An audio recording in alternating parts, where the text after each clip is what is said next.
Right. Good morning, everyone, and welcome joining ENTSO-E public webinar call for evidence for ERAA 2024 input data consultation. My name is Lucas Galdikas, and I am a project manager at ENTSO-E for ERAA 2024 project. I see people connecting, and I also see my presenters joining and trying to gain full access so that they could interact with you. So I propose just to wait for an extra 1 or 2 minutes until we resolve all the organizational details, and then we could proceed with the public webinar. So I ask you for some patience, and I expect to start then 5 minutes past 10. Thank you for your understanding.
All right, so welcome back, and I see that few other people join. I believe that we have arranged everything on our side from the technical perspective.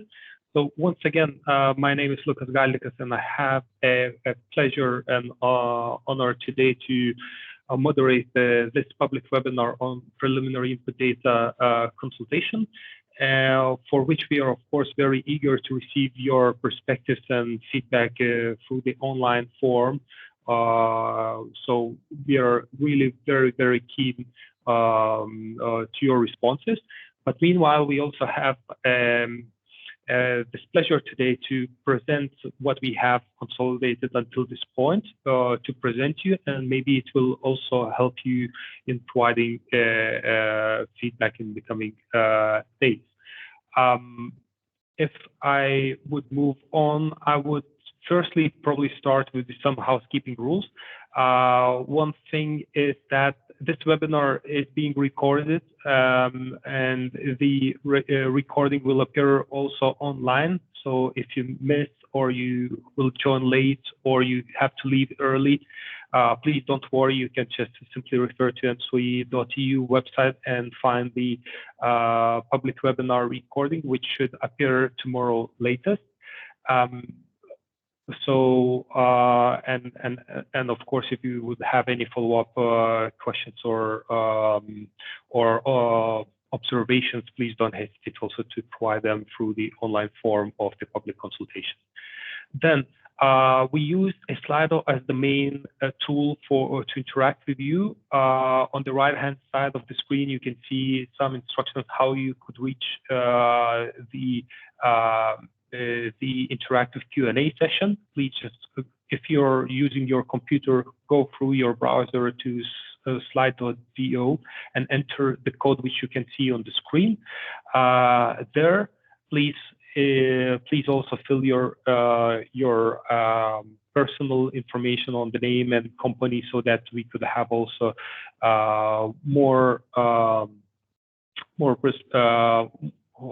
more perspective of with whom we are interacting. We, of course, very much appreciate the engagement with you, and maybe even after the public webinar, we could keep in touch if we would need to align on some other details. You can also use a QR code here at the bottom left-hand side of the screen if you have the phones to connect straight to this Q&A session. And feel free to add the questions throughout the whole presentation, and even vote for the most interesting questions raised by the others so that we could prioritize those questions as well. So we will collect those questions at the end of this presentation, and we will have a Q&A session at the very end. So we will not stop after each of the sections, but we would rather just focus on the answering questions at the end of this public webinar, and we will do our best to address them all during the given time. And yes, just as the last bullet point here on the slide, indeed the chat and hand-raising functions within the Microsoft Teams application are disabled because we truly want to streamline all the questions through the Slido platform so that everyone could see and in a single spot, and it would also help us to ease on managing those questions. So these are just the simple housekeeping rules as a standard for most of the ENTSO-E public webinars. And if I may move on then to the following slide, which would be now a last slide before I give the floor for the others. It's just today's agenda for your information. And what I would like to do maybe mostly is just to highlight the key people joining today to present you the content. So first of all, we have Marlene Petz, ERAA Steering Group Convener, and I will give soon the floor to her to make a introduction to today's webinar. Then we have also a privilege to have Alexander Glatiak from Acer joining and giving their perspective on the stakeholder interactions and overall on ERAA project. Furthermore, we also have from ENTSO-E Secretariat Daniel joining to present the data collection process so that you could also get familiar of all the complexity and procedural details which we overcome to consolidate finally a pan-European data set for ERAA study. And Daniel will indeed provide the details on this around maybe 10:30 of this time slot. Also, we were very happy because one of the key new features this ERAA is that we are implementing and using the new pan-European climate database in ERAA study. And we have Alberto Troccoli joining to also explain about the developments and availabilities of this data set today for you. And I can say probably only the good words on the cooperation with Alberto and the overall climate change service platform. And moving more towards the end, I will also give the floor to Gregorio Iotti to present really the insights on ERAA 2024 preliminary data, so the data which we have consolidated. And in this way, we hope also to give you some grasp of what we have behind there. And as I promised, once we will finish all the presentations, we'll proceed to Q&A session, and I will be very happy to moderate that Q&A session to make sure that all, and if not all, then the most upvoted questions would be also addressed there. And once we finish the Q&A, of course, I would like to conclude this presentation with the next steps of ERAA process. So with said that, I will give the floor to Marlene now. Just maybe a remark before I do that. There should be also a connection details at the top right corner for your information to join the Slido to raise those questions. And I will also make sure that the link would be appearing also in Microsoft Teams chat for you, but only that link will be inserted in the chat, and the chat will be disabled afterwards. So with this, I would conclude this opening of the public consultation webinar. And Marlene, if you can hear me, I would be very glad to give the floor to you. Thank you, Lucas, and thank you very much for the first insights on the organization of today. I'm here to give some first introduction words towards a huge work which was performed by our colleagues on the public data.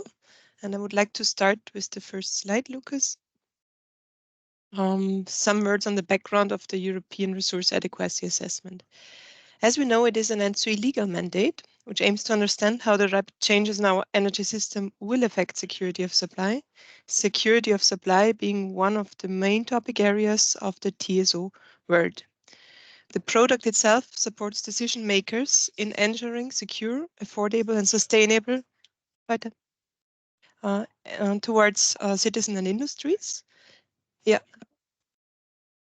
It is a full pan-European monitoring assessment of power system resource adequacy based on a state-of-the-art, globally unparalleled probabilistic analysis, which looks ahead 10 years in the future.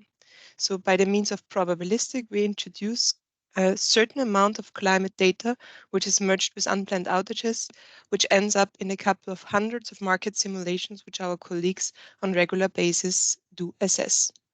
The ERA 24 product builds upon the 23 edition, where we do imply continuous improvements which were raised by our stakeholders and discussed in details in terms of development, what needs to be done in order to reach a full implementation of the methodology. The product of 24 also aims to identify or to be an efficient tool to identify adequacy risks. As we know, the two indicators, loss of load expectation and energy not supplied, are the ones which we use in order to benchmark the results on our European scale between the member states. And the product is built on the latest and transparent pan-European reference dataset, emerging from two domains, so data driven by the national estimates and European policies. We do have TSO data of each and every member state, and we are very proud of having a product with the most up-to-date data from each corner. And therefore, we are very happy to have this public consultation now ongoing and retrieving the feedback to really rely on data to be used in the European product. The next slide, Lucas. The role of our product, as already indicated, we assess potential adequacy risks of the European power system in the medium term. So the focus areas of this year's ERA edition are the target year 26, 28, 30, and 35. We do inform decision makers and stakeholders. So a common basis for member states to introduce capacity mechanisms is provided by our product. And of course, strengthen the European trajectory to net zero by a complement system planning activities which are coordinated at ENTSO-E level. Next slide. ENTSO-E itself committed towards a net zero goal. So the objective is by 2050 to structure all activities towards reaching that goal. And the central role of the electricity means that the TSOs must manage an increasingly complex system. So we do also focus in our products to implement new activities to reach targets, but also in terms of flexibility. Yeah? We try to incorporate that by a wide range of factors which do influence adequacy. As you know, we also introduce flexible behavior of heat pumps, of electronic vehicles, and take that within our demand-side response activities are being respected in the models. But the model building is one side. The other side is also that we rely on data which needs to be provided by the member states. So these new trends require a proper forecast of adequacy in the years in advance. So whatever we do now set up, we account for in a couple of years to be in place. And this goes in line with efficient planning. The public support for the energy transition requires security of supply at the lowest cost in the long run. And the sharing of resources in integrated markets will enable that. So this towards the overall picture of ENTSO-E with the aim of that product. And I would ask for the next slide, Lucas. This means for the ERA 24 edition, we committed to a couple of improvements. As you already know, we had quite some flags raised by Acer in the 2022 product, which we took up. And one of the big feedback round was further improve the consistency of the economic viability assessment and the adequacy models. So the consistency topic was raised at a very, very high level. We incorporated, we had some methodological adaptations in the 23 edition, and we continuously aim for an improvement of those, which will be, of course, incorporated in the 24 edition by an operational setup where we have now a dedicated development stream also to tackle these investigations, the improvements in a separate stream, which should not jeopardize the operational stream as it is established from the years before. As it was raised in the last years as a concern, we were using in the past historic data of 35 climate years, which we now overcome by introducing a new data set, a new pan-European climate database, which will target future years. So we do now work with forecasts and we improve the climate change representation by doing so. We will have 12 years and 3 different climate models which target future and changes in the climate projection. And the third big bullet is the interconnection. Is the interconnection representation. So basically the introduction of the flow-based approach is now standard in our product since some years, but we do work with an updated network model. So we do target for the years which we see in our ERA product exactly the grid representation as it will be or as it is forecasted by the TSOs. So the transmission capacity evolution this year for sure is reflected in our product. Then I move to the next slide, Lucas, which is the last one of my presentation. I want to give you the overview of the product setup for this year. On 7th March, we launched a public consultation. So the preliminary input data is available for your review. And we are inside this window of call for evidence, which we plan to close on 28th of March. So you now still have 2 weeks from now to provide feedback, that the member states provide feedback to our input data, which is taken up by our modelers. We are taking the feedback which is given these days, but also till the very last moment, and then have a phase where we will close the data package and hand it to the modelers for final model building. In parallel to this review right now, we do work on the methodological improvements. Basically, our experts are busy on setting up the methodology according to enhancements which we identified. And this goes towards both streams, the economic viability assessment and the adequacy modeling itself. We also work with a new database. So with this database, we now need new input reading routines, which are currently established and tested within ENTSO-E and the TSO experts. And we plan to have those ready by the end of the data collection so that one day the full data package is ready. We read this data and build the full model for the final runs for the central scenarios, which are set up in the time frame until summer, so that over summer we plan to have the result analysis in parallel to the report drafting phase. And the big aim is in November 24 that our product will be ready and released for the outside. With that, I thank you for your attention and I hand over to the next speaker to provide you with some insights on the political environment of where the product is located. Thank you, Alexander. And that's it from my side. Thanks. Good morning, and thank you very much, Marlene, and good morning, everyone. I will go to my slides in a second, but first, I wanted to thank ENTSO-E for organizing this webinar and also for inviting Acer to give a short presentation. My name is Alexander Glapiak. I'm policy officer at the Security of Supply team at Acer, and from Acer's side, I'm managing the ERAA 2024 project. I'm very pleased that I can be here today and that I can present to you our views on two topics. One is the role of robust ERA in the European Resource Adequacy Framework, and the other one is how this robustness should be strengthened by engaging with the stakeholders. I will also briefly speak about the priority improvements that we consider important for the upcoming ERA 2024. So first, I suggest we take the step back and see how ERA fits into the broader adequacy framework that is presented on the next slide. Yes, thank you. So security of supply provisions, as we know them now, were adopted with the Clean Energy Package. And according to these rules, ERA provides a prognosis, as it were, for the European power system from the security of supply point of view. By looking at 10 years ahead, it serves the purpose of identifying potential adequacy concerns. And when it is robust, it allows both to monitor the adequacy of resources across the continent, and also it serves as the basis for the decisions on security of supply, such as implementing tailored measures to improve resource adequacy. We see that in the adequacy framework, the assessment conducted on the European level has a special place.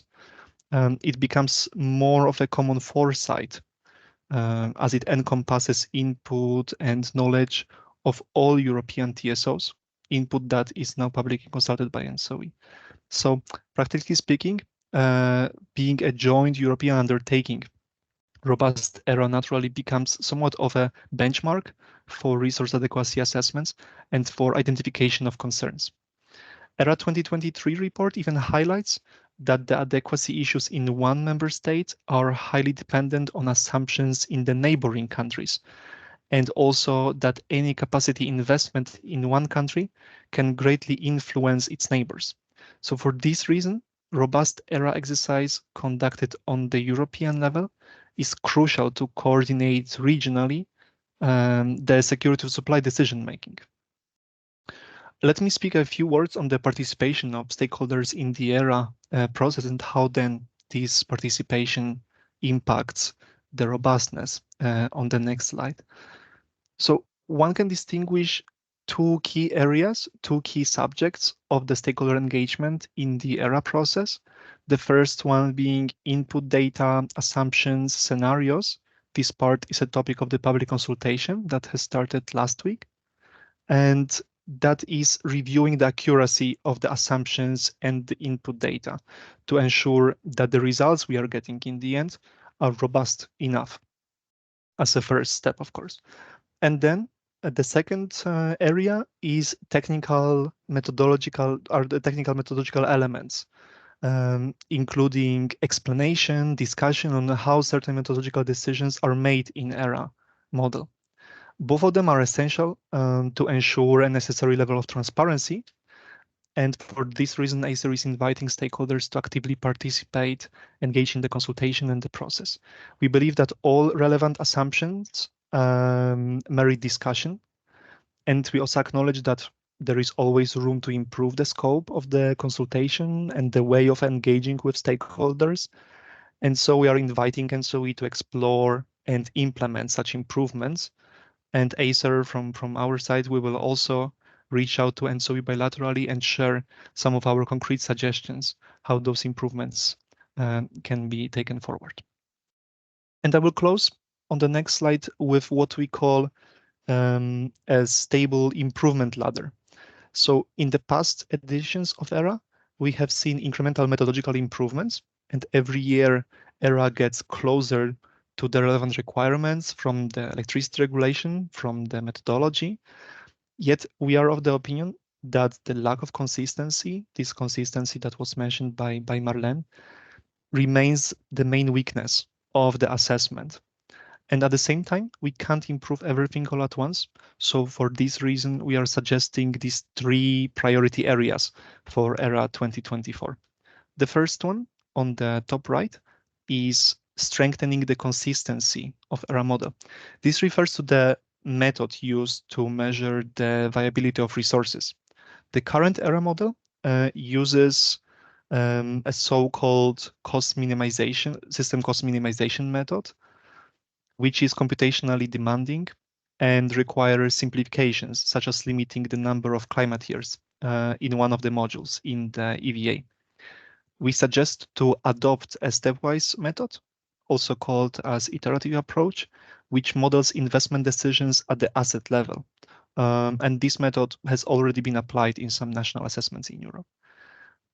We recognize that moving to a different approach in the EVA requires big effort from the ENTSO-E side.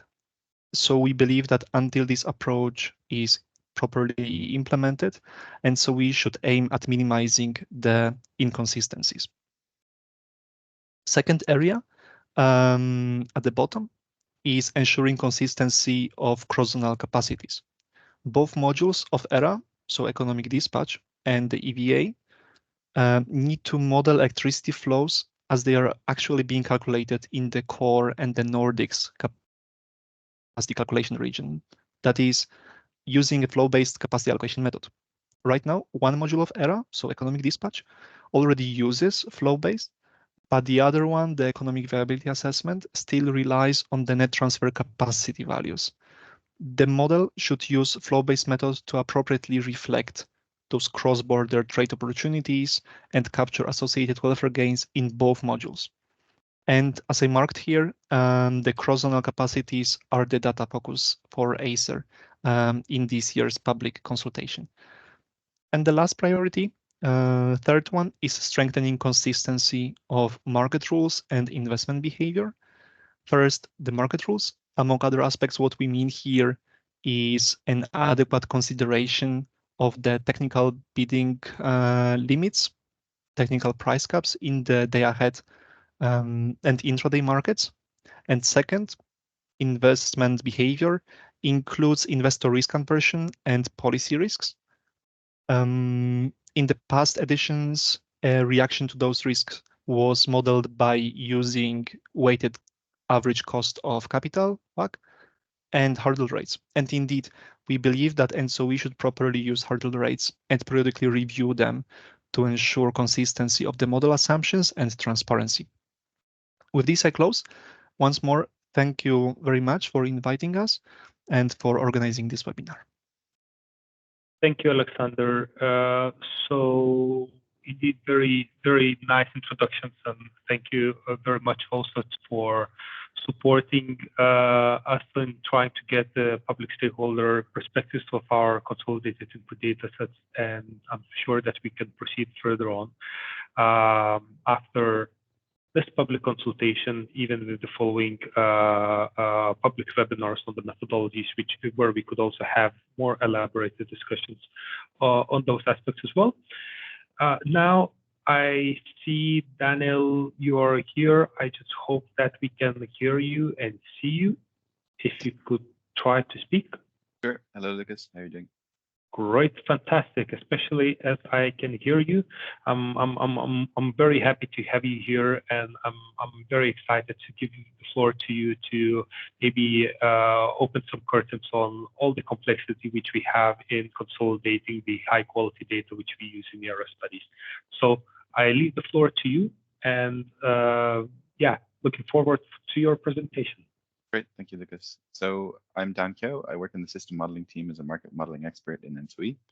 I'm here to talk briefly about the data collection process for ERA 2024. If we could go to the next slide, Lucas, please. Excellent. So the whole process starts with the ERA team coming up with a scenario storyline, and then in response to that, we prepare a set of templates and guidelines that outline every data point that we wish to collect and describe it in very specific detail. Then, in collaboration between the TSO members and the various study teams, we come up with a timeline and we launch the data collection. The next step is we run the data collection, in which we ask TSOs to submit a series of data points and projections using an application or two applications that I'll talk about briefly in a moment. And during that time, we run a series of tutorials and webinars to ensure that everyone is aligned on exactly what we're looking for. So throughout the process, we run a series of automated sanity checks to ensure the data remains of a high quality, and we create a set of data visualizations that we show to participants to ensure that they are submitting the right things. We also released test batches of data to the study teams to ensure that they can test the market nodes in their modeling pipeline and to see if we can resolve any obvious modeling. And then finally, we do a data quality task force process in which ENTSO-E staff and TSO members come together and try and qualitatively assess the data using a series of high-level visuals.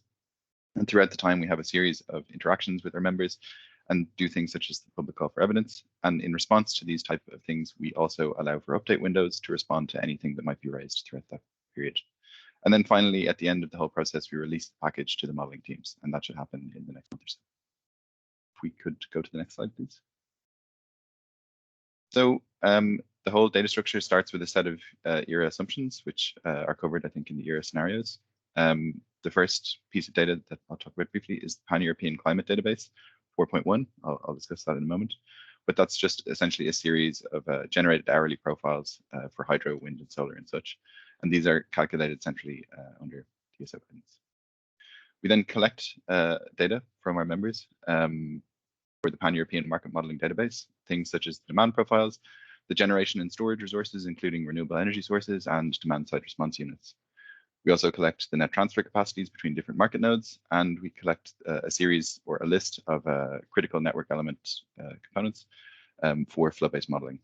And finally, we have some assumptions related to commodity prices and the economic viability assessment parameters. We just go to the next slide, please. And just to give some, I guess, more specific details about this actual data collection, for the Pan-European Market Modeling Database and the net transfer capacities, these were collected between the 13th of December 2023 and the 17th of January 2024. For demand, this ran in parallel, but at slightly different dates. It started in the 20th of November 2023 and ran until the 21st of February 2024. We used two tools for this. One was called the PEMDB app, which was the first time we used it. It features a set of automated validation checks, which ensure that the TSO member cannot submit the data if these errors are still present in the data. So with that, we can ensure that we have a certain level of quality. And we also use the demand forecasting toolbox, which creates a series of future demand profiles based on TSO input assumptions. And I touched on this briefly, but we also did a data quality task force process in which we asked TSO members and some ENTSO-E staff to look at individual market nodes, potentially even including their own, and perform a qualitative assessment on the trends in the data using a set of high-level visuals. And in response to these issues that were identified, we allowed the data correspondents to correct any of these issues during an update window in February. So if we could go to the next slide, please. I'll talk about this very briefly, but because the next speaker will go in more detail. But essentially, we receive Pan-European Climate Database data from a third-party supplier, and this includes hydro inflows, capacity factors, and climate data. It then undergoes a series of conversion steps just to rescale it in the case of hydro, aggregate the capacity factors, and come up with demand profiles that are climate sensitive for demand. And then this goes into the ERAA input data in the form of rescaled hydro inflows, aggregate capacity factors, and climate-dependent demand profiles. One final point I make is that PCD 4.1 represents projected weather scenarios modeled by 3 different climate models, and these account for the impact of climate change. And this is notably different from previous years in which we used historic profiles. But again, this will be covered by the next speaker. So that's it for me. Thank you very much for your time, and I'll be available for questions at the end of the session. Thank you, Dan. That's great. I see already even a few questions piling up. I'm not sure if it will be specifically on this data consolidation process, which we have, but I'm very happy to have already some questions coming in. I would only encourage also the other attendants to drop your questions if you will have any, or maybe also support the questions which were already given so that we could prioritize the most important questions. And now, as Daniel, you just mentioned, it would be actually very great now to give the floor to Alberto. Alberto, if you could maybe try to speak. Yes, I see you are already sharing your screen, so at least you can hear me, and I can confirm that we can hear you. So without further ado, please, I just give the floor to you to make your presentation. That's great. Thank you very much, Lucas. Thank you for the invitation to speak at this important event. It's a real pleasure. Although I should say that the work that I'm presenting here is the result of the work of a very strong and efficient team behind it. So I've done very little for this. I'm just the front face for the presentation. And so I want to thank particularly the team at Inside Climate Service, Armin and DTU, who have done the bulk of the work here. And of course, also thank Copernicus Climate Change Service, which is supporting this activity through ECMWF. So I am going to give you a bit of an overview of the motivation. So thanks to Laurent Dubout for the slide here, motivational slide to show why it's important to move from historical data to projection data. So you see here, I don't know if you see my cursor, but the up to 2020, it's obviously the historical period, which is what has been used up to version 3 of the PECD. And then from the future years, you can see this is the case of temperature. Not all the variables would behave like this, but according to various projections, we know the temperature is changing. This is a case for France, but you get similar signals from other countries. So that's it's pretty stable. But like I said, this is particularly pronounced for temperature. And what we're showing here also is how the results would change if you take different reference periods, like centered around 2000 or centered around 2025 or 2050. So it makes quite a big difference. You can see a few degrees difference over this range in this example. And so it's important to, based on this, to account for climate change in general in the PECD and the assessments as well as other assessments. And part of the process also is to do with making the data public, so increasing the transparency of the PECD and trying to publish as much as we can also about the data we produce. Just a few words about the Copernicus Climate Change Service, which is behind this effort, and it's part of the big program and Copernicus program at the EU level. And Climate Change Service is one of the 6 services under the Copernicus umbrella. And you can find a publication here. I won't go into the details, but basically it works from the basic climate data, and then it basically do a lot of computations and processing in order to make this data useful for a wide range of users, not just energy. So, and you can find all this data in a nice and relatively easy to get data. I mean, you need a little bit of expertise, but it's a great step forward compared to where we were a few years ago with access to data. This is it's a prime example worldwide of what can be achieved with this kind of collaboration. So it's also a pleasure to be contributing to this effort. And specifically for the activity that is under this climate change service, that is specifically producing the PECD and other activities that are around it. So this is under what we call C3S Energy Lot 2, which started in September 2023 and runs for 3 years. So we are roughly halfway through. And the main objective is to provide support to ENTSO-E in the preparation of the Pan-European Climate Database. Also, we deliver climate and energy variables as part of the process. We build tools to aggregate data over user-relevant areas and deliver energy models through toolbox applications. So this will tell you a bit more about the plan for how this data and the tools will be available later. Just very simply, we take climate variables. Here we only have 4. We actually use more than this, and convert them through conversion models. In our case, in this, there's also demand, but it's not part of this project. It's converted into PV and CSP, and then also wind power, onshore, offshore, and hydropower. There are various forms of hydropower, so reservoir, run-of-river, pumped hydro. And we cover essentially 2 streams. We call them streams. So one that goes from 1950. So we extended the actual historical period back to 1950 because there is a very good data set available that represents climate up to that year and to present. So about 70 years of data. And then for the future, we start 2015 and go up to 2100. At the moment, we stopped at 2065 because, it's not required that to look that far, but the data are available soon also to 2100. And on the right, you see the domain that we consider for the PCD. There are different resolutions, country level and sub-country and various things. So. And then very briefly, it's very almost illegible just to show you the project plan here.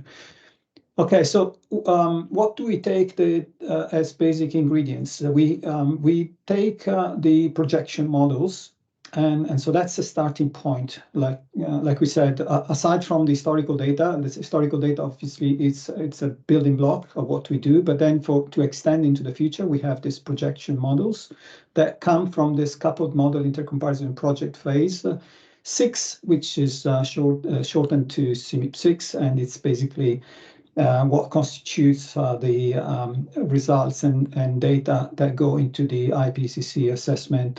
Most people would be familiar with the Intergovernmental Panel for Climate Change. And out of these models, I should say there are, if you're familiar with CMIP6, you would have heard that there are many, many models, more than 50 models. However, when we come down to the requirements we have for the specific application we need to do in the PCD, we actually need to go down to 3 models. We may be able to increase a little bit more, but these 3 models have the features that we require, which are essentially the components of the models, so atmospheric model, ocean models, all these things, without going into the details, need to be independent. There's also, we look at the equilibrium climate sensitivity, so how the models respond to increases in emissions, particularly CO2 emissions. We don't want to have outliers or so we try to keep models within a certain range. And then obviously, important part is that the data need to be available at the resolution we need, so 3-hourly temporally and at least 100-kilometer resolution. Especially this from here, we do post-processing, so it's not what we use in the end, but this is what is available from the data sets. And then there are also, out of these models, each model is run for different scenarios, which are called shared socioeconomic pathways.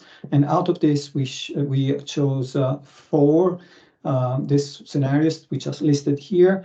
I put highlighted in kind of red here the 370, which is what I'm going to show later. At the moment, it's maybe a bit confusing, but the current version 4.1 of the PCD is actually using this 245, and but the PCD 4.2, which is coming up later in the year, will have these 4 scenarios. And so 3 models and 4 scenarios will become available. At the moment, the official 4.1 is 3 models and 1 scenario, the 2.45. Okay, well, I won't go into the details, but I mentioned that when we get the projection data, that's not the end of the story. There is a lot of work that needs to be done to get those data and make them usable in the conversion model for energy as we do here. I won't go through the details of the conversion either, but I just want to give you a flavor for the complexity that is sitting behind this processing. So it's not just a question of getting the data and running the model, the conversion models. There's a lot more that needs to be done here. So things like bias adjustment, I won't go into the details, but you see from the picture how we can improve from the top to the bottom. The error reduces quite a lot when we do that kind of processing. And then we need to do other processing like temporal interpolation, wind profile, power law, because the wind speed data that we get are not at the levels where we would like them to be. For projections, for example, it's only a 10 meter, but the wind masts are, as we know, different heights. So we need to find a way to extrapolate that information higher in the elevation in the atmosphere. And then also we apply some exclusion area because we know that we can't place solar power plants everywhere, for example, or wind power farms. So we do that kind of masking to make sure that we don't account for places which might have a high capacity factor, but they are not practical for an implementation point of view. Another aspect is spatial aggregation. So we start from gridded data, and then, like I said before, we go down to levels of country level, sub-country, which we'll see also soon in the plots. And just to give you a flavor about the temperature effect, and this relates to the first plot, the motivation plot that I showed. Here, what I'm showing is how three models, so the three graphs represent all three models, but in each of them, there's a dotted line if you are able to see, but otherwise I'll describe what's happening.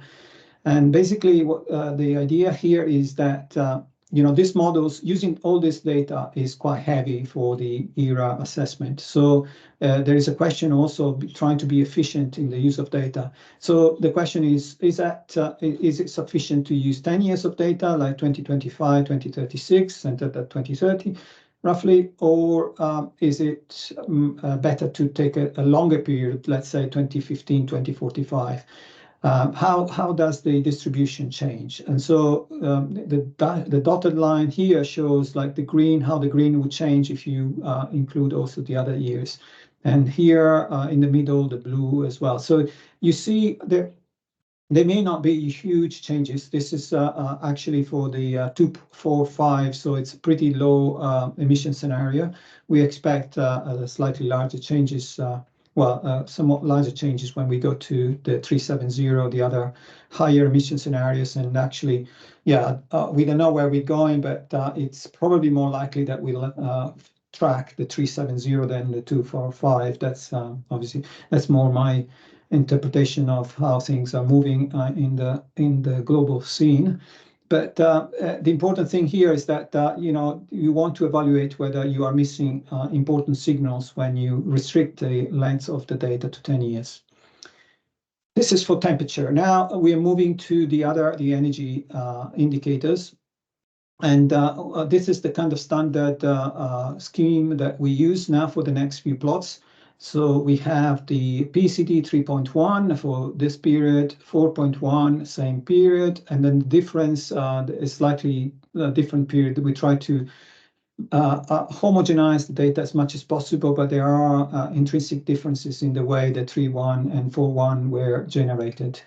But you get the idea from the plots. And then, so we show this difference, the absolute values for this for energy variables and indicators, and then also we'll show the difference between the projection and the historical for just one model. So here you see highlighted what we show. This is the model that we use, and 370. We're considering here areas are the peon, and we normally use percentage differences when we look at differences. It's easier to spot changes. Okay, so let's dive into the indicators here. So we start with wind power onshore. On the left, like I said, the 3.1 PCD, middle 4.1, and the difference as a percentage between 3.1. Again, there's a lot of detail here. The slides will be available so you can study them, but actually this is just one, this is the tip of the iceberg in the actual data that we are producing. So if you are so inclined, you can have a lot of fun flipping through a lot of such images. And And here I just want to highlight the fact that there are differences here. Most of the differences are to do with the fact that we changed the baseline for wind speed in PCD 4.1. We moved to a different method of calculating device adjustment, which I mentioned before, and that is the main difference in this calculation. So changes can go up to 10% or so. So they are large, but not huge. We'll see there in other indicators, there are much larger differences. So we go to offshore now, and like similar kind of situation where we have the capacity factors here and the difference, percentage difference on the right. And in this case, the difference is somewhat smaller. So it is contained to about 5% here. And just want to point out some very high and healthy capacity factors here for offshore wind, 0.6. So that's a very good competition to other sources of power, as you would know, but it's always good to have confirmation through these plots. And now we move to solar PV. I should have said also we have CSP, but we're not showing CSP here. We focus on PV mainly because it's a more common and widespread in Europe. Okay, and here we kept the same scale, so maybe we should change the scale because it looks a bit dark. It doesn't do justice to PV. Actually, PV should look more bright. You know, it's the sun, so we should have a slightly brighter color. Maybe we change the scale here, but looking at the difference, the main difference here actually for some reason it's turning out to be in Germany. So I don't want to discuss individual differences, but again, something that some of them we're already looking into. Of course, we know the major differences where they are, and we've been looking at them.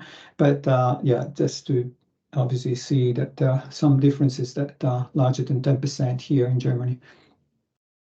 Okay, now we move to hydropower, and I must apologize because some of the plots didn't come out that well, but for 3.1, but we do have the differences that are show what we want to really look.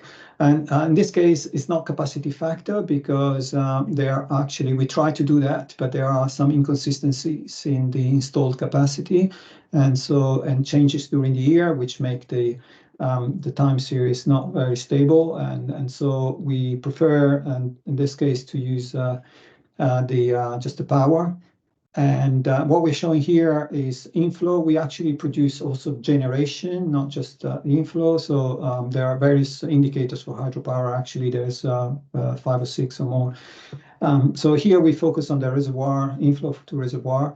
And the differences here, we know this is the largest source, I mean, the indicator with the largest differences. And the main reason, without going to a lot of detail, the main reasons to do with the actual input data, because the modeling that we are using is, although it's different from 3.1, it's been tested very thoroughly, and it's a published model and all the rest. But we are very limited by the amount and quality of data that we've been receiving. But we also, like I said, in discussion, and this is improving as we speak because we continue to get improved data.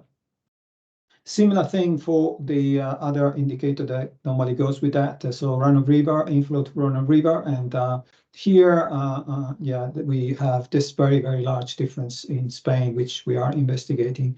90% out of scale, and also here in the Eastern Europe 55. So it's yeah, very large differences. Like I said, we are investigating them. But I should also point out that the 3.1 was based on modeling too. So we are looking at differences to something that we don't really know whether it's a realistic model.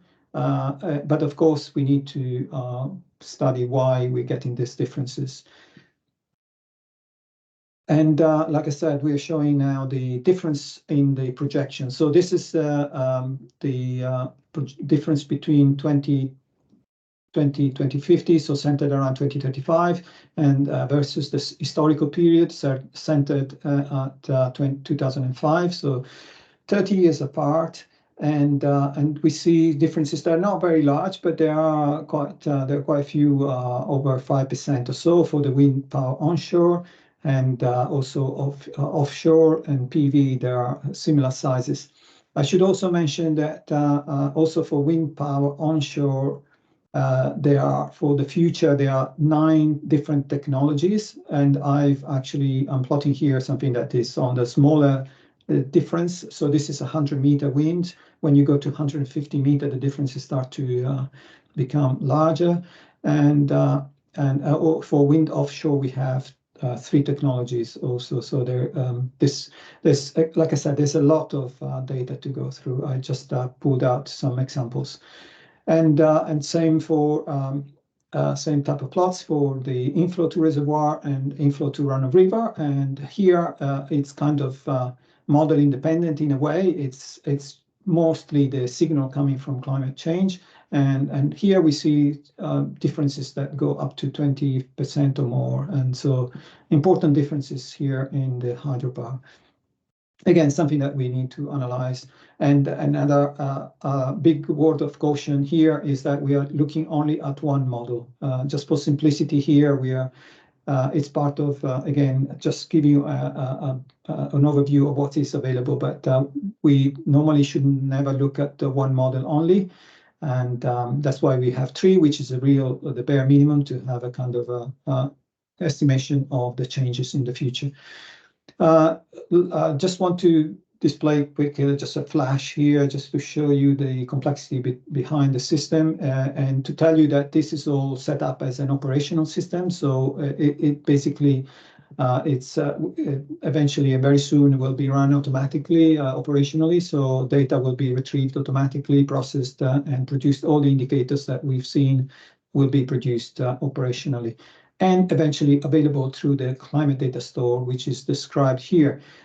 So this also describes a little bit more and tell you a little bit of background also why Copernicus Climate Change Service is connected to ENTSO-E in this work. And this through discussions, collaborations, this led to an MOU that was signed in 2022.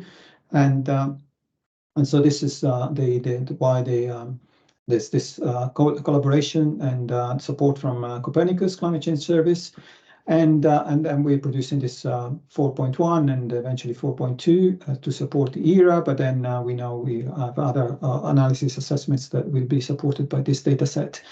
Like I said, importantly, this data will be available through this climate data store. So this is the Copernicus Climate Change Climate Data Store.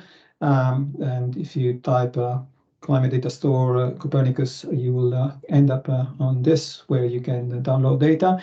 And the data set is developed by ECMWF. So this is the statement that will appear as a license. So it's developed by ECMWF, Copernicus Climate Change Service, and ENTSO-E under the common Creative Commons BY 4.0 license, and so available, freely available. Thanks to, again, the support from C3S. And just to summarize, so we've done assessment, bias adjustment of historical year 5 data and all the other processing. We delivered the PCD 4.1 with 3 projection models and 1 SSPs. The 3 projection models and the 4 SSPs, so 3 additional SSPs, have been also made available in the last 2 or 3 weeks. And this will constitute the future 4.2, PCD 4.2. And we're working on development of scalable, configurable, and user-friendly computational tools, including some of the conversion models and the tools that I described to go from the projections to the data that we actually use to generate the data. So this will be mainly Python scripts, and will be available through the channels that I mentioned before, particularly the Climate Data Store and related portal. And next steps are the further assessment of year 5, looking at the differences also that we have observed here, and therefore ongoing improvements to the energy conversion models. Particularly, we're working particularly on PV modeling, but also the hydropower modeling, like I mentioned. The wind power is pretty stable, the modeling. And we're working on also publication of data and procedures. And part of the project also is this engagement, this ongoing engagement, very close discussions with ENTSO-E meetings and so on. And we'll include also some training later in the year. And I'll stop there. Thank you for your attention. Back over to you, Lucas.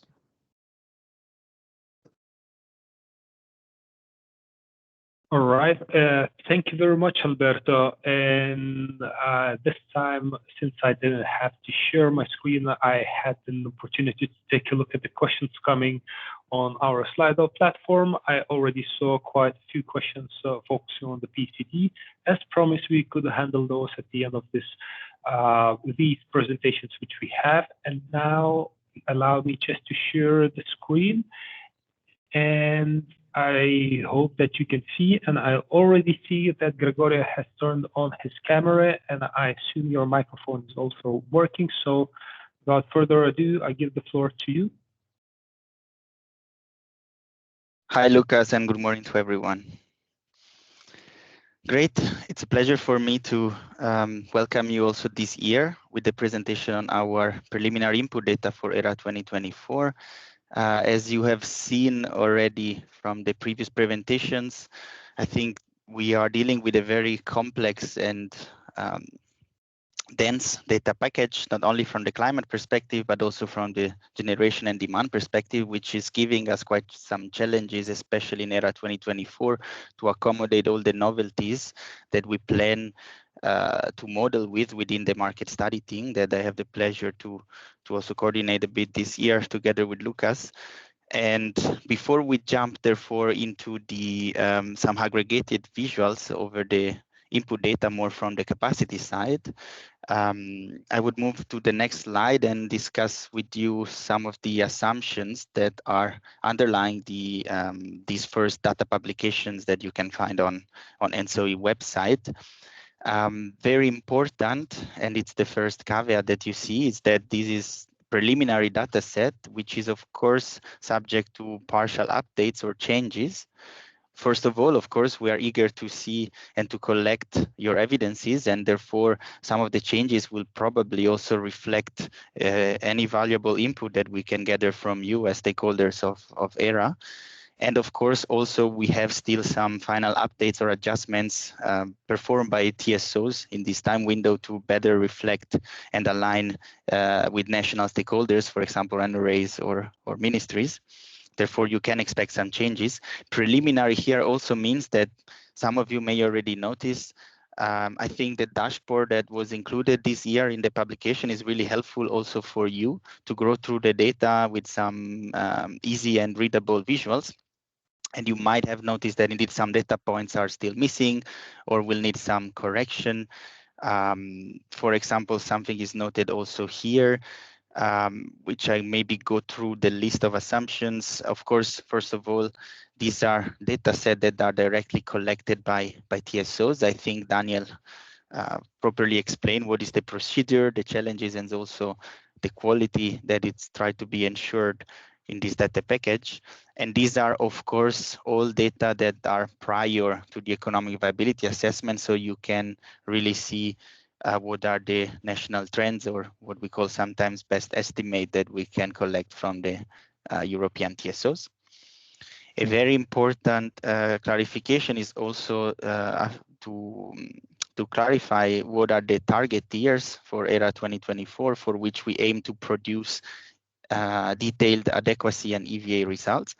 These are namely 2026, 2028, 2030, and 2035, which are also the target years that you can find in the demand forecast. And also for other data points, as you will see, of course, in the visuals as well, and in the dashboard, you can find also data for the intermediate, what we normally call intermediate target years, to give you, I think, a nice overview of the capacity evolution in Europe. However, it's important to keep in mind that for this intermediate year, we do not have always a complete and accurate data set. Sometimes it's interpolation, sometimes some data are missing. So please keep that in mind when you, in case you will want also to make some observation on the intermediate years. Also some assumption, of course, this publication is somehow a snapshot of the capacity in Europe at a certain date, because as you can imagine, there are some projects and some capacity entering or leaving the market also during the year. That's possible. Therefore, normally, or in this case, we set the 1st of January as a day to take a snapshot on the capacity available per each of the target year. Some important remarks are also concerning biofuels and also hydrogen. At the moment, we are still working on finalizing the consolidation and aggregation of these figures. Therefore, in the visuals that you will see now, if there is some gas to hydrogen switch, for example, or also biofuels are still represented within their what we call primary fuel category. So, for example, gas or coal and so on. We are working on it, and you can expect improvements both in the dashboard, but also in the level of detail that we can provide on our data in future releases. Another important comment here, the out-of-market thermal capacity is also included to avoid confusion, because sometimes we refer to only market capacity, which is, for example, the one that is to a certain extent subject to EVA. Here, instead, we are including also capacity that TSOs know it's available, but maybe not directly participating to the energy-only market, be it strategic reserves or other type of capacity. Of course, it's a small percentage compared to the total capacity in the system, but at this point in these visuals, this is also included. Whereas when we talk about flexibility, which is of course a very important topic, the figures that you will see for electrolyzers, power to heat, which is a new, let's say, technology type that we isolate and focus on this year specifically, but also batteries and demand side response. What you see here that is reported, it's only what we call explicit capacity that is market participating, whereas, for example, implicit DSRs or out-of-market batteries are taken in a different data set, which is not yet included in these figures. Good, and with these important assumptions, I would move to the next slide, Lucas. And let's start with an aggregated overview on the overall capacity mix. Of course, this is quite a colorful slide, very interesting. Don't worry, we will have then some more deep dives in specific categories of technologies. This is just to give a general overview on the magnitude of capacity expansion that we are talking about when we perform our assessment over the next 10, 15 years, actually, as our first target year is 2026, and we will cover an horizon up to 2035. As you can see, in general, we can observe a steady increase of capacity in Europe. It's quite a steep linear trend, dominated by renewables. As you see, we will see also more details in later. In total, we can observe around 1,000 gigawatt of new capacity expected between 2026 and 2035. And of course, around 600 of this capacity it's expected to be available already as of 2030. As you can see, so this is really a massive increase.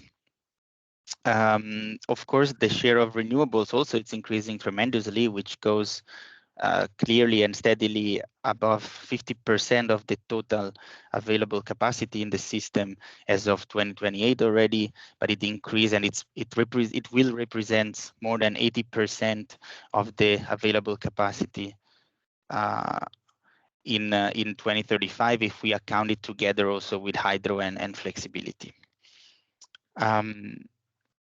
Some maybe some key details, of course, you can find in the dashboards. You can have a look to specific member states or countries that you might have a specific interest in. In this presentation, I will stay definitely on a more aggregated system perspective, but you are more than invited to check data for your own countries and provide feedback, of course.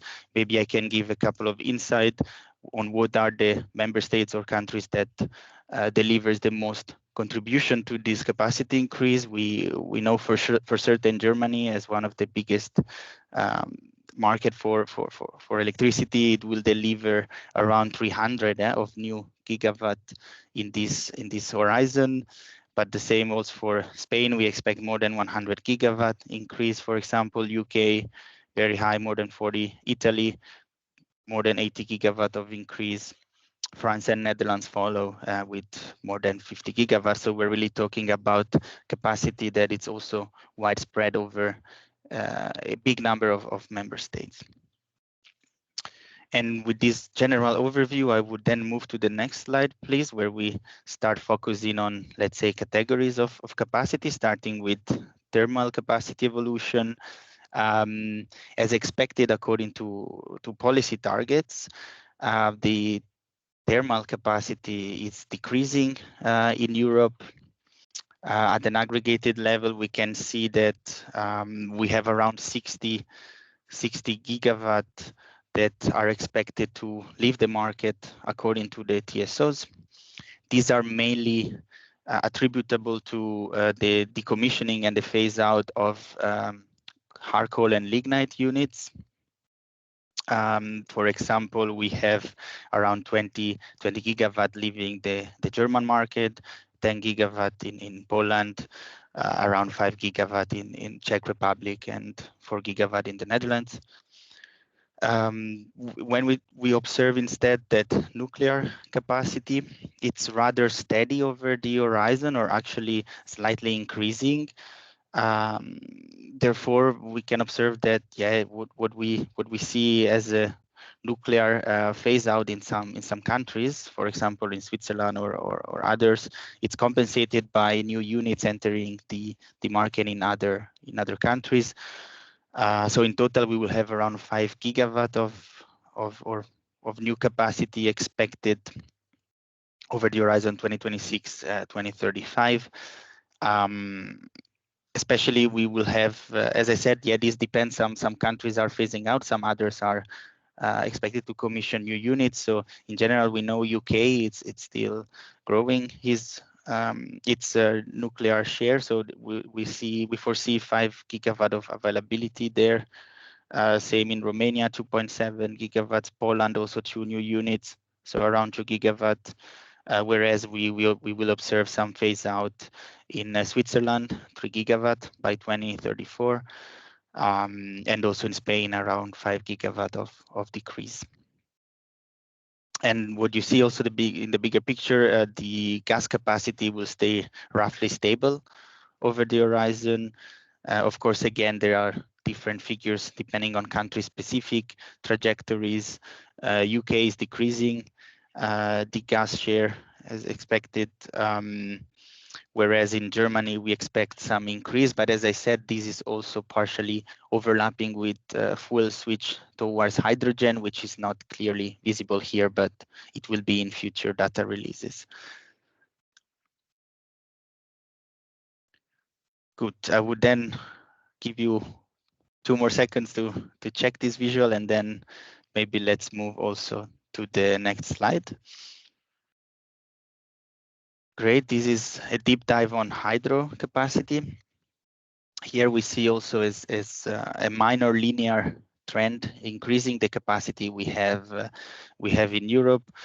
As we know, most of the hydropower potential is already exploited in Europe. That explains also why the growth cannot be as tremendous as maybe we can observe for wind and solar that we will see later.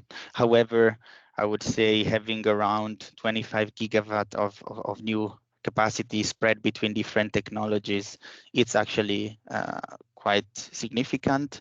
And also the storage size will stay more or less constant, but we will have around 2 terawatt-hours of more hydropower storage to be expected in the system, with the nice boost on flexibility that this can give.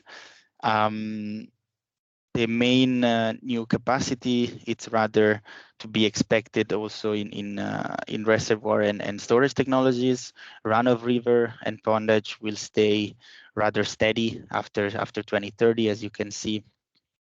And to mention some countries in which some relevant hydro projects are expected to become operational, we can list Austria, for example, Switzerland also, but also Spain, Norway, Greece, Serbia. So of course, some countries that we know already rely heavily on hydropower. They are expected also to commission new strategic projects.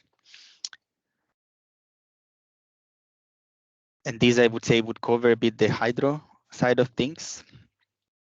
And with the next slide, we can move to a focus on renewables, where we definitely see, as I said also before, the highest trends in increasing, like steady linear increase, especially very high growth rate, which for many target years we expect commissioning of more than 100 gigawatt of new capacity in Europe. These are really tremendous numbers, and which would lead to actually expecting a renewable capacity, meaning wind and solar here and also other renewables, to almost double their total capacity over these around 9 years of horizon, which is, of course, remarkable. Of course, the growth is driven mainly by solar and onshore wind, but we can definitely observe how offshore development it's expected to represent an increasing share of the renewable capacity, especially in the longer term years of our horizon. And this, we know also how relevant it is also for the European system. There were recent publications also from ENTSO-E on future offshore grid development plans, and therefore this is something also, of course, that we take into account in our ERAA models, especially in the years after 2030. To give maybe some also national figures here, the major areas where we can expect some huge expansion of renewables. We have, of course, Germany, where we have more than 100 gigawatt of new solar capacity expected to enter the market, but also around 80 gigawatt of onshore wind, and 40 gigawatt of offshore wind. So we're really talking about huge numbers there. But also some other countries, also even smaller countries that you at the current state you would not expect such a growth expansion. Let's focus, for instance, on Austria, for example, that I know a bit better. We expect 12 more gigawatt of solar to enter the market, which is, of course, for a, let's say, geographically speaking, a smaller area, it's really remarkable. If we mention other larger countries, for France, we expect around 14 gigawatt of onshore wind development, 15 gigawatt of offshore wind development, and 40 gigawatt of solar increase. So, and for Italy, similar numbers: 46 gigawatt of new solar capacity, around 6 gigawatt of offshore development, so slightly lower there, but compensated by 12 new gigawatt expected on the onshore wind capacity. So good in total, it means that an expansion of around 800 gigawatt. And as I said, that's roughly double or even more than double of renewable capacity if we compare the last target year, 2035, to the first one, 2026. Good. I would move then to the next slide, which is I believe one of the most interesting also for many stakeholders, which is the overview on flexibility. Yes, this one, where we consolidate here the capacity that we expect on the perimeter in terms of battery. Again, this is grid scale battery, so we are focusing on large batteries, and DSR, demand side response. Again, this is the explicit DSR, so market participating DSR. And also we consolidate here together electrolyzers and power to heat, which of course are rather not generation capacity, but same as DSR, are rather capacity that we expect will be able to provide more flexibility depending on the, of course, contingent situation in terms of availability of resources and market price. We can observe here also a linear trend over the horizon. The capacity of battery, of course, will drive the general growth, and of course, it will cover a very high share of the total generation. But electrolyzer as well and powers to heat will increase of a very high amount, and in total we expect around 100. Let's say very high numbers increasing there, more than 200 gigawatt in total, as you see. What is interesting maybe to observe is also the battery storage evolution. If we take of course, these are average values, aggregated values over the whole Europe. So these data are also collected to a more granular level when different battery technologies can also be reflected with a different power to storage ratio. But if we check the average, we have around, for example, in 2035, around 400 gigawatt hour of storage, and around 160, 170 gigawatt of capacity, which would leave us with a ratio of around 2.5, 2.4 hours, which is interesting also to observe. Indeed, this is the average power ratio that we shall expect for new battery technologies.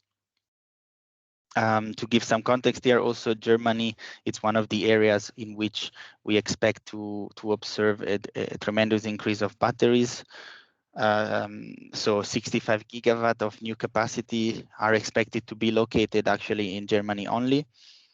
And the remaining are distributed mainly in Spain, around 14 gigawatt there, Italy, 13 gigawatt increase, and then Netherlands and UK with around 8 gigawatt of development.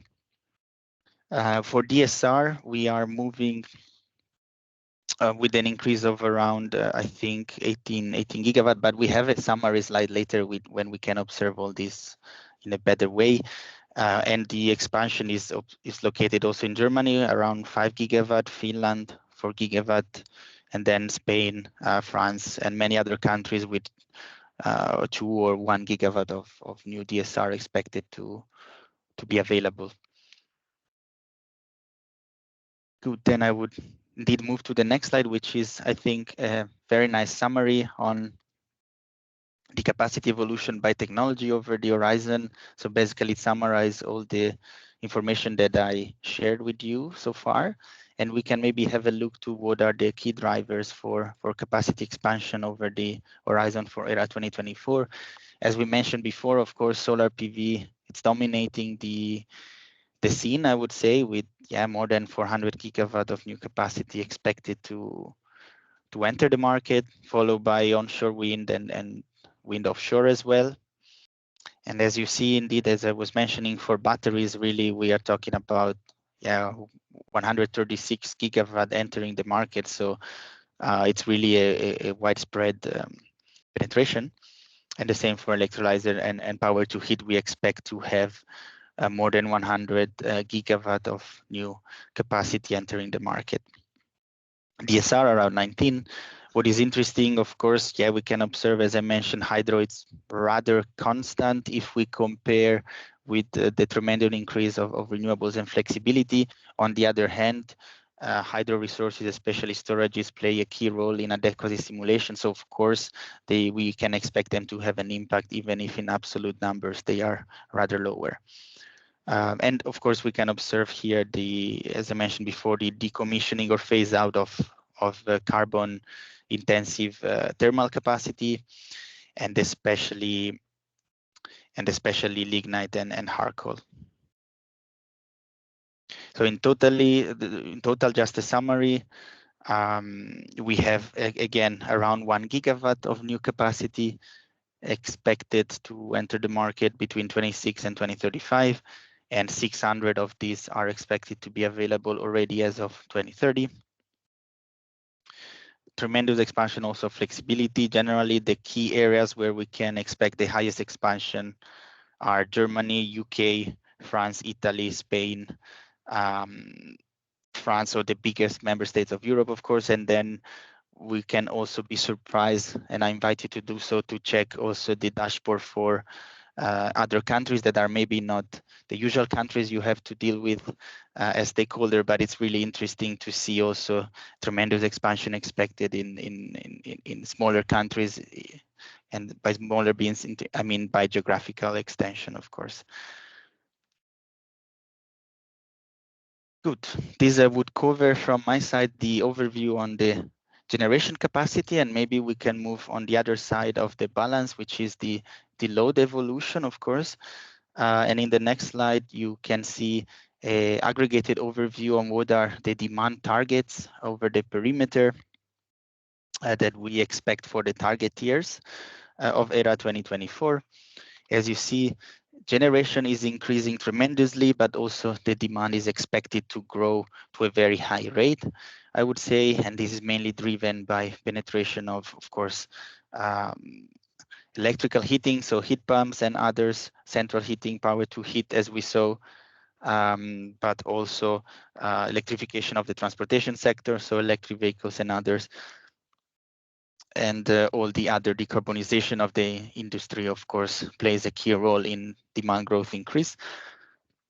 What we can observe is around 620 terawatt hours of more demand expected in the horizon 2035-2026, and this represents then a 21% total increase over these 9 years that we will cover, which means that the growth rate, it's around 56 terawatt hour per year for the first, let's say, midterm year, so 2026 to 2030, which is, I think it's quite remarkable. So we have an aggregated growth rate of more than 50 terawatt hours per year up to 2030.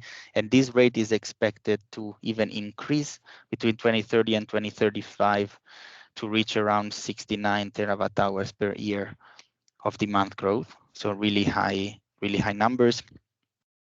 As we can expect, the highest contributors for this demand growth are to a certain extent aligned with the areas that are expected to experience the highest increase also from the generation side. So we have Germany at the head with 126 terawatt hours increase over the horizon for their expected domestic load. And this represents a increase of 24%. So more than 20%, more than the value at the aggregated level.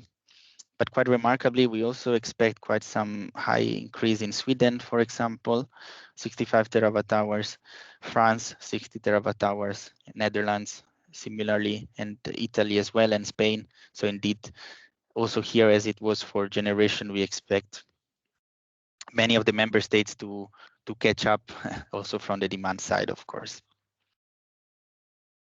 Of course, here, yeah, it's quite interesting. I didn't mention before, but you can find it in the footnote. Of course, keep in mind that in ERA, we do not cover only European member states, but we cover definitely a broader geographical perimeter. So we have, of course, non-European member states that are, however, full member of ENTSO-E, and for which we have a great cooperation. We collect good quality data. These are, of course, UK, Switzerland, to mention two, but many others. Therefore, you can have a look to all the countries for which data are available and that are going to be included in our modeling.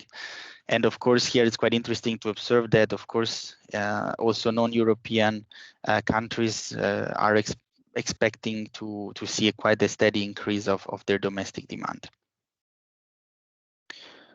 Good. To conclude this overview, there is the next slide, which will also, I would say, close the circle on the most relevant factors that we include in our adequacy simulation. And so we covered the generation side of things. We cover the demand side of things, at least at an aggregated level.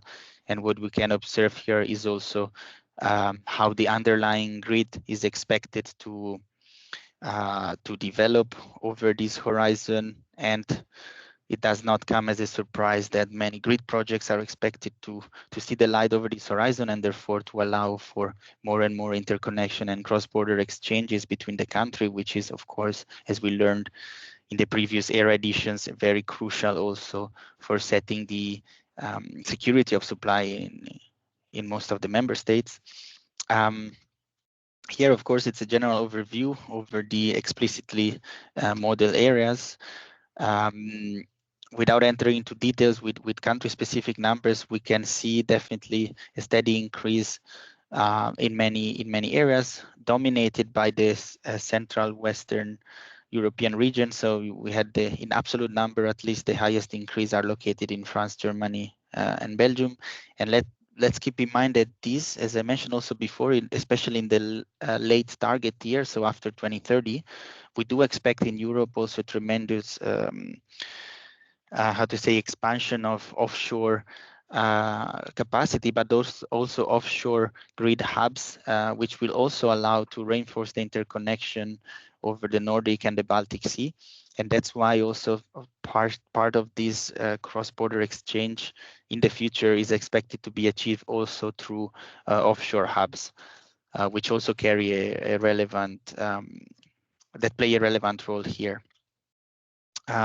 Interesting also, and as expected, also reinforcement of the grid in Ireland. This does not come as a surprise, and also quite steady increase also in the Baltic, Nordic, and the Eastern region as well. Good. I would say we move then to a different set of input data, but equally relevant, which are the set of commodity prices that we plan, at least preliminarily, for this call for evidence we plan to include in our EVA model. So of course, these are key factors that will drive also investment and disinvestment decision in Europe. As you can see, if you will compare them with the ones we used last year, I also have some figures later. But to start with, there are a set of commodity prices, or let's say a set of commodities, mainly nuclear, lignite, and biomethane, for which we will use the same reference as ERA 2023.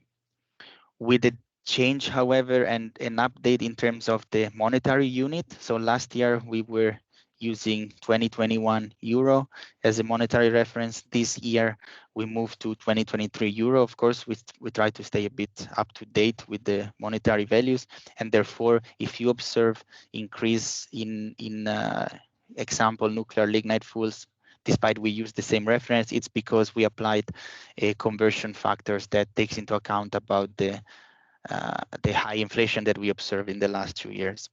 So I think, yeah, we have rather a 1.6 factor of conversions between 2021 and 2023 in terms of euro monetary value. And now to move with the updates, we still rely heavily on the new World Energy Outlook from the International Energy Agency as I would say primary source for our future commodity prices, and these affect therefore hard coal, natural gas, and crude oil, and CO2 as well, for which we will leverage this new IEA estimates for 2030 and 2050, depending on the data that we have available from them. And this will be used, of course, as direct reference for 2030, or they are used as extreme for linear interpolation between these two values to estimate then the value for 2035. And you can see them highlighted in yellow. So if you check the agenda, the values highlighted in yellow are the one we use for as extreme for interpolation. And the light blue values are the outcome of such interpolation. Whereas if we move to the, I would say, left extreme for our interpolations, this year we decided to leverage more what we can extract from the futures financial markets. And therefore, you would see their values for 2025, which are actually the values we could extract from Bloomberg for key future products on commodity. So we use the API2 coal future for hard coal, the TTF price for the natural gas, and we use also the European ECTS futures for the CO2. Of course, the table it provides a good summary, I would say. But maybe, of course, let's move to the next slide where we can also try to confront these values and how they evolve over the horizon. Again, here I kept many target years to give a bit of a hint of the trends that we observe in the commodity prices.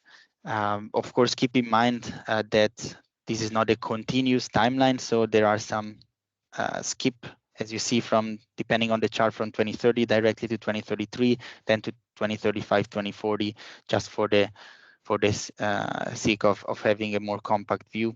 And that explains why sometimes you see maybe a higher jump for the last years of the horizon. But I think it's good to have this overview with also the longer term reference, 2040, 2050, despite they are not actual target years included in ERA. If we start with the gas prices, where also hydrogen is reflected for reference, if you check the TTF prices are, as you probably know, these days quite low, and in fact that's why as our decision was rather to move to lower values to start with our linear interpolation for the, let's say, mid to short term, so 26, 27, where you can see that indeed we will therefore have a scenario with lower gas prices compared to ERA 2023, which are the orange diamonds, whereas the blue diamonds are the new gas blend price that we will use in 2024. This will likely mean that we are shifting towards a more positive, or let's say gas before coal scenario, even in the shorter term compared to last year. Last year, the prices were still expected to stay a bit higher due to still the influence of the gas crisis that we face in 2022 and 23. However, the new estimates in line with the future prices that we can observe now tends to see for the future like lower development of for the gas price. Clarification here, you might be surprised to see that indeed we have a decreasing trend, for example, up to 2028, and then rather an increasing trend after 2028. This is due to the fact that here, and this is the same as last year, what we use in ERA for primary fuel for gas-fired power plants, it's not pure natural gas, but it's rather a gas blend that's labeled there, which includes also an increasing share of biomethane and also synthetic gas. And these shares try to follow what we can get from official European target or sources. And since despite the natural gas might still show a decreasing trend over the whole horizon, we do have more expensive gases entering the gas blend with increasing share, which explain then why overall the gas blend price tends also to increase a little bit, as of 2030, I would say. Interesting also to have a quick comparison also with the hydrogen price. For this source, for this commodity, we also take the IEA as our key reference, for which we could get directly prices for 2030 and 2035. And if you see, the new estimates are slightly higher compared to the one we used in ERA 2023, whereas I would say there is rather good alignment in general, nevertheless. Then we move to the right-hand side, we see the coal prices in comparison also to the gas.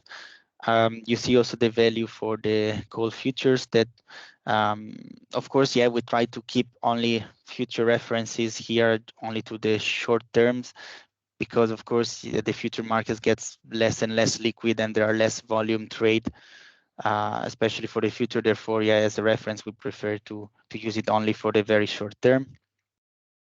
And this is what you see also in, yeah, between 2025 to 2030, sorry, 25, it's of course the actual reference with the futures, and 26 first target year up to 2030, we follow the trend, which seems to be suggested by the future prices at the moment. But in 2030, then we have the official reference for from the IEA, and then we have the interpolation, as I explained before, up to 2050. So in general, also decreasing trend expected for hard coal. Good. Maybe let's move to the next slide, which completes the picture on the key commodities that we have.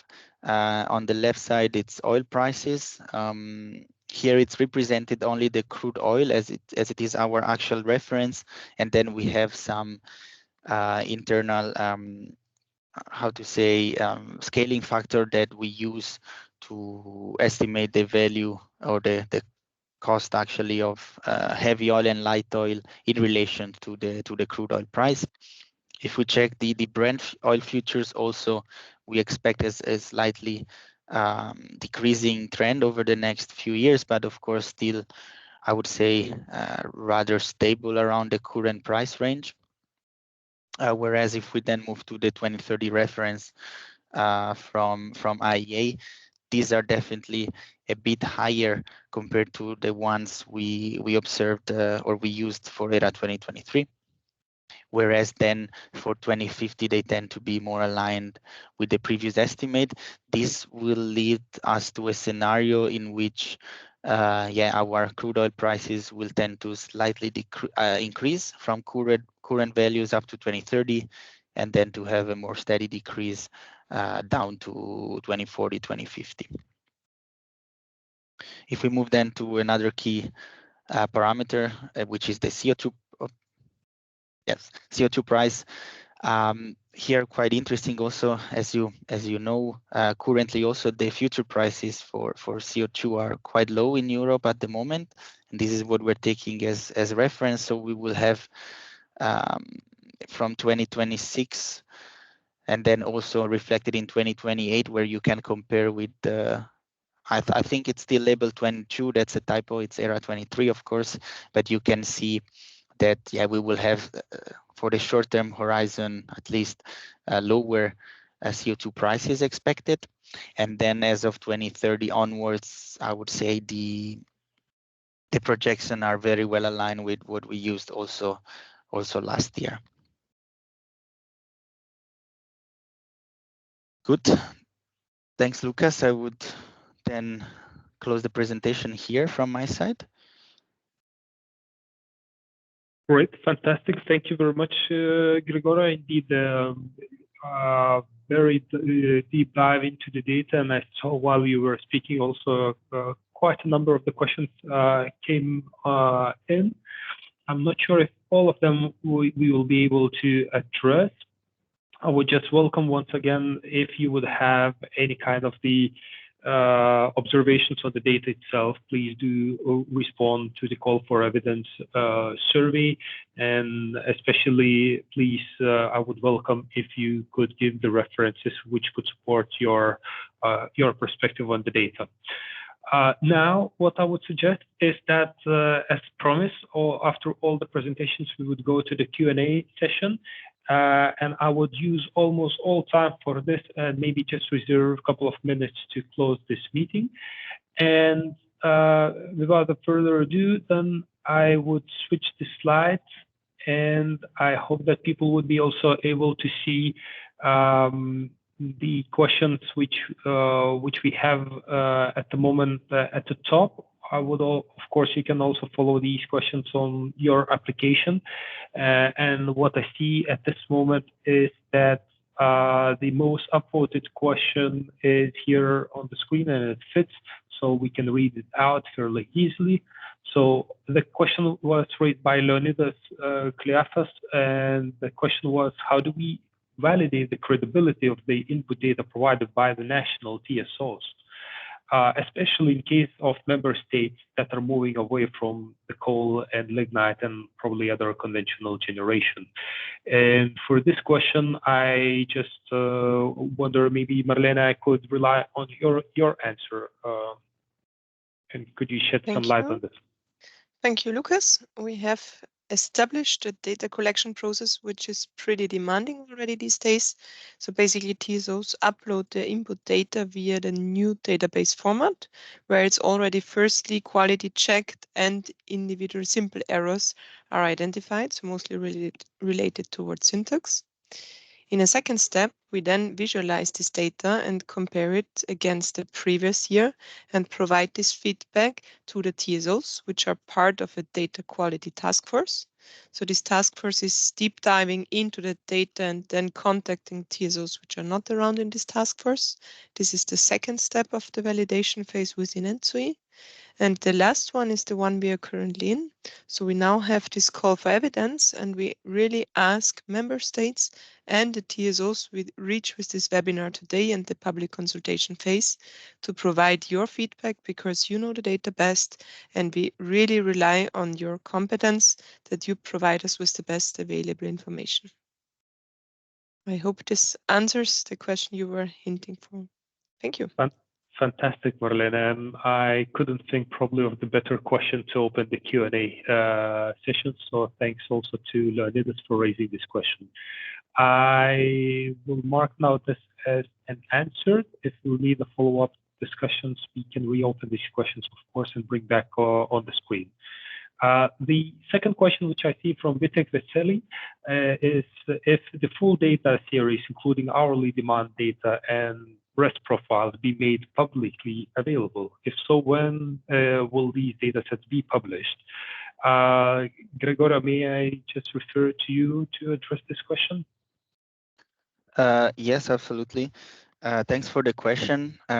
To start with, I think depending on what is the level of detail that you would like to receive some of this data, but if you check what is currently published, the aggregated demand values per country are already available at an hourly resolution. Actually, same holds for the PSCD capacity factors.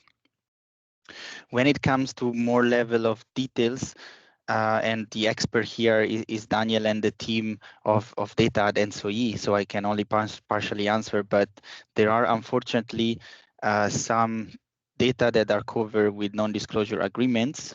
But the general rule that we follow is that we publish in the highest level of details everything that we are allowed to publish, whereas we need to perform some aggregation if there are data that we are not allowed to publish. In case you have specific requests, of course, I assume you can definitely elaborate a bit further in your call for evidence and also formalize a data request to ENTSO-E. Right. Thank you very much, Gregoria. Indeed, I hope that the available data is sufficient for the people to provide their perspectives on this data consultation window. And if that would be all right, I would be archiving, and as time flies, I would jump to the first most upvoted question. The 7 upvotes was if both central reference scenarios, VCMs and without CMs, be quantified. And here I would guess that Marlene, you could help us in addressing this question. Yeah. Thank you. In the last 2 ERAA editions, due to quite some time constraints we had, we did not tackle both scenarios. For this year, we will stick towards what we did in ERAA 23. So what is already incorporated in our base scenarios are amounts of units which are contracted and confirmed for capacity mechanisms. So those do not need to be tackled with an additional scenario. And we plan to have some sensitivity for the ones which are remaining, but therefore we need an additional data collection from the TSO side. And this is pretty time consuming. So also the execution of the second scenario. At this point of time, we cannot say how well we are in preparing and in executing. We aim for it, but we will not promise for this year to deliver. This would be my answer here. All right, but the key point, I guess, is that we already consider the units under the approved CMs in the reference scenario, right? Yes, yes, yes. Great, fantastic. And I hope, Jasper, that it also answers your question. And I would also anticipate a bit more, maybe I would suggest you also joining the following webinars on the methodologies, where we can even discuss it further if that would be needed. And as well, I'm also hoping that the other people joining today could also join those webinars at a later stage to continue discussion on various items. Right, I also close this one. And then I see that, yeah, there might be a few questions supported 6 times. And the first one appears here by Peter. I don't know if there is any logic in how they are sorted, but let's start from the top. And the question is, why are there differences in the historical years between the PCD 3.1 and 4.1? And yeah, some additional perspectives on what Peter was assuming. Alberto, if you're still around us, I would truly appreciate your help to address this question. Yes, thank you, Lucas, and thanks for the question, Peter. So I put an answer there on the chat, but just to add to that, basically we think, because we didn't produce 3.1 first of all, so we try to get the most updated data, and what we think is what was used, but we may have some gaps in the actual data that we retrieved, so that's part of the problem. And also the other issue is that the data set used there was slightly different, which covered a different period. So, but in our case, we used the latest climate data from reanalysis. So there's reconstruction of the climate, which is considered the best product at the moment. So yeah, we do the comparisons, of course, because it's important, but I don't think we necessarily need to match what was in 3.1. And 4.1 anyway covers all the years, like I said before, from 1950 to present, and so we have access to all the years we want.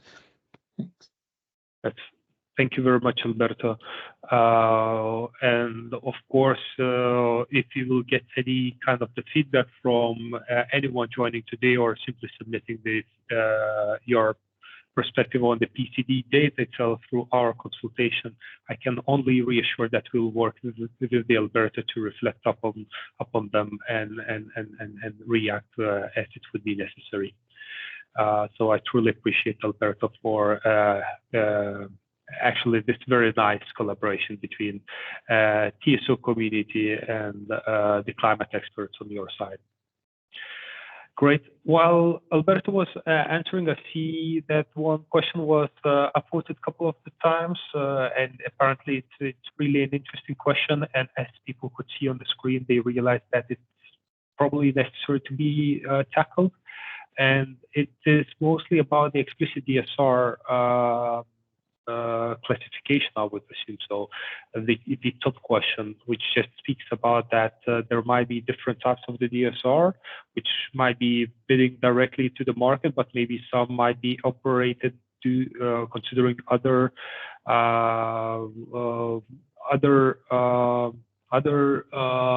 drivers for those to be activated. And the question was, maybe we should ask for ERAA the TSOs to separate those, and just to distinguish if they are operated through the market signals or maybe some other signals.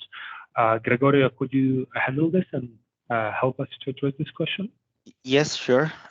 Maybe reassuring the anonymous who placed the question. So this is already tackled by the way we collect the data.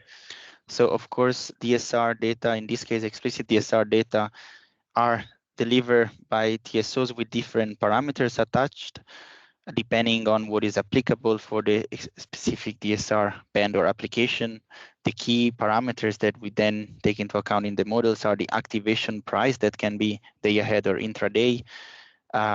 We also have, therefore, also DSR that it's not did participate into the market and as such would not affect the market formation or the price formation. And this is already excluded then from the market modeling exercise, because as such we do not explicitly model the balancing market or ancillary service market in ERAA, as you may know. Therefore, of course, we are careful when dealing with explicit DSR, and the explicit DSR that we include as market participating is, I'm repeating myself, but is attached with an activation price, and this activation price then will be the realized market price in case this DSR will set the merit order. Fantastic. Thanks a lot. I see the time's flying, and I would assume that we could tackle one additional maybe question, and I think that it will be a struggle for me to come up with the solution what to do with non-answered questions. I have no answer at this moment. I can just promise that we'll do our best to address those questions. But for now, I would say that we just take one more question and then close this webinar. But I'm really happy to see this huge engagement from your side, and it really just proves the relevance and the value of these public events to exchange with you. So the last question then for today would be is about probably implicit DSR not included in the public consultation package. At least what I see now on the top of the list, right? And maybe Grigori, you could also tackle this one now, because yep. Yes, I mean I can, of course, as it was explained also by Daniel, the process it's quite elaborated in how we collect and consolidate the data. And especially this year, it was quite a challenge due to many novelties, not only from the climate data side, that, as Alberto gave a fantastic overview, but also internally. I think you saw the deadlines presented by Daniel, and also we are leveraging a different database actually in ENTSO-E. It's not my field of expertise, but what I can say is that the data team is really doing its best to consolidate, aggregate, and prepare and validate in terms of quality also all the data for our using the models, but for the public consultation as well. So the reason it was not included, I believe it's simply because it was not sufficiently ready for being shared with the public, but it's not data that we plan to keep secret. So I can foresee future publications. This maybe cover also the last question on storage capacity that I see on the page. We will do our best, I'm sure, also with ENTSO-E colleagues to consolidate more data for transparent publication, to be seen if this can be included by the end of this call for evidence, or if it will come as a later data release. This is simply not something I can myself answer. All right, but the note taken, I guess, Grigori, that we are, of course, naturally interested to publish all the data which we can eventually, and this data is accessible. And I would only maybe remind back, as I'm trying now to close this webinar, that we have a number of the series of the public interactions. This is the first one in ERAA 2024, where we engage with you with regards to the input data consultation. Then we typically have an engagement on the methodologies, but please do not also forget the fact that we also have the post-consultation, post-publication consultation as well, as we had also for ERAA 2023, and we are very keen to get the engagement from your side as well on this topic. So if I would move on now with this question now about just the closing of the webinar, we are very eager to receive your perspectives on the data. So please do go on our consultation hub and fill the survey and provide your perspectives. There you can also find the data sets published for your review. And yes, there was a question, indeed, you can see it in the screenshot that the PCD items on the renewable generation, the weather data is also published, and demand data is also there, and some interactive dashboards, as Gregoria mentioned, is also prepared for your convenience.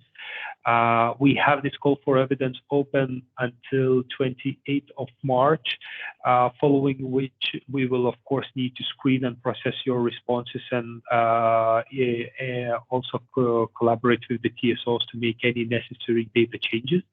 After which we would, of course, make it publicly available. How do we consider your responses? And yeah, don't forget to join us for the next public webinars. And the other one focusing on the methodologies should be around May.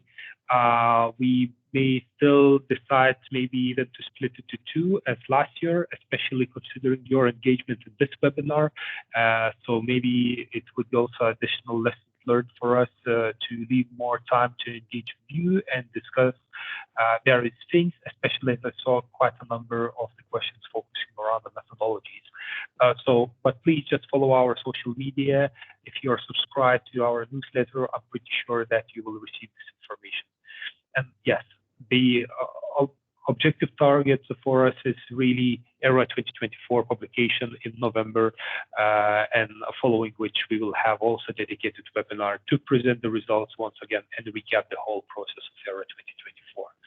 So said that, I would conclude this webinar at this place with this timeline presented on the screen.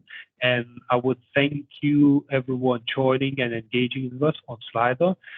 Also thank you the presenters also for joining and dedicating your time not only for this public webinar but also for the preparations and making sure that we could have a fruitful exchange with the public audience. And I'm very keen to see following engagement with the public, with everyone on the methodologies, and maybe even more if those would be needed. So one last thank you for everyone, and I wish you a very nice day.